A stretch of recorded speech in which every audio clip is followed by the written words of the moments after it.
Hello everyone, আমার আরেকটি mini ব্লগে তোমাদের সকলকে ওয়েলকাম।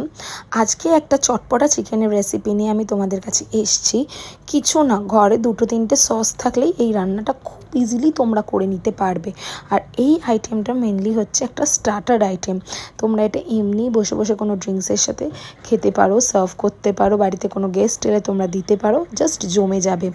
কিছুই না, বোনলেস পিসগুলোকে আগে ভালো করে ধুয়ে নিতে হবে।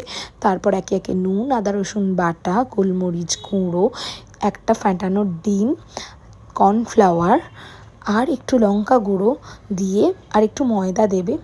এটা তোমাদের অপশনাল, দিতেও পারো নাও দিতে পারো। দিয়ে ভালো করে ম্যারিনেট করবে। আর ম্যারিনেট করা হয়ে গেলে একটুখানি চিলি সস দিয়ে দেবে। চিলি সসটা একটু অল্প ছিল বলে ওতে একটুখানি জল মিশিয়ে আমি ম্যারিনেশনটা করলাম। তারপরে কি গরম গরম পকোড়ার মতো ভেজে নেবে আর একটু লালচে করে ভাজবে যাতে একটু ক্রাঞ্চি হয়।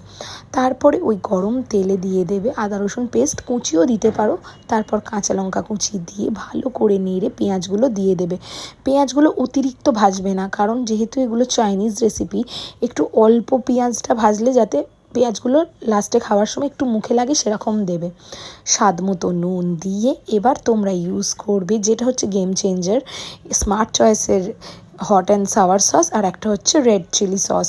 ঠিক আছে, এই দুটোর জন্যই কিন্তু এই রান্নাটার মেন টেস্ট।